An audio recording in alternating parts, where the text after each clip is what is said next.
My video on the myofascial meridians, and I've shown 4 lines on my body represented with the dots. The dots don't represent a bony landmark, but just the overall line. So the first line is the superficial back line. You can see it in green there. It goes all the way from the bottom of my feet all the way up. It actually ends on the frontal bone, but I didn't show it on my head.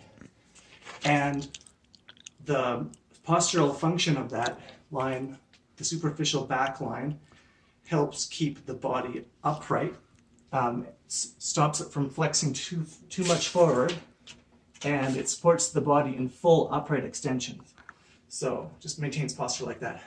And it allows for extension and hyperextension of the whole myofascial meridian and all the muscles and joints around it.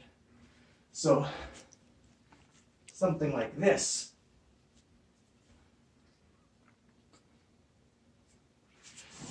That's an example of what movements you can do with the superficial back line.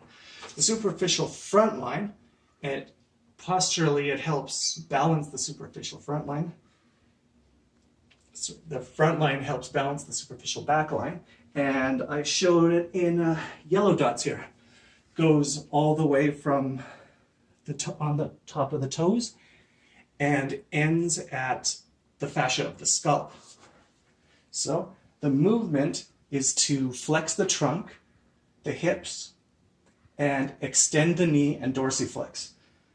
So flexion of the trunk and hips and extension of the knees and dorsiflexing. Those are the movements.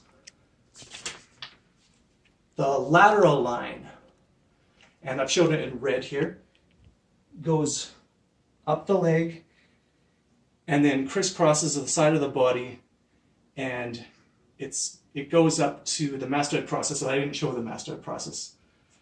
So its postural function is to balance front and back and left to right.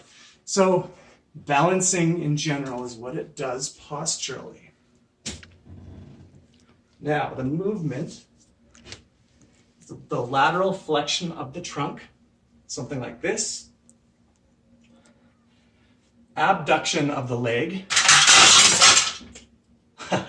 kicking things, and foot eversion.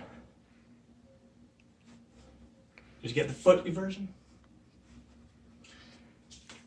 And the last line that I'll be showing you is the spiral line. Now, posturally, this helps to maintain balance across all planes. And the movement function, it creates rotations in the body. And so this one right here,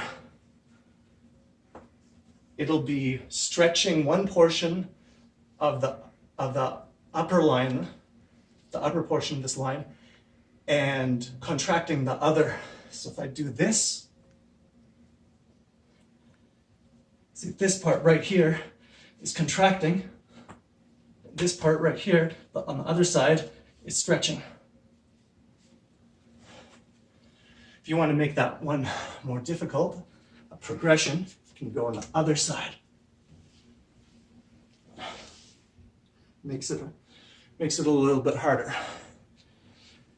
Now, the 2 functional lines.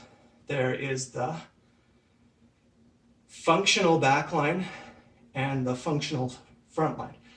Now I'm just going to explain about those 2. What makes these 2 lines unique is that they have less of a postural function than the other lines, but they're used in functional sporting activities where the tension travels up one leg and ends in an arm. Something like throwing a baseball, or anything that goes from one limb to the opposite limb on the other side. So that's what makes those 2 lines unique.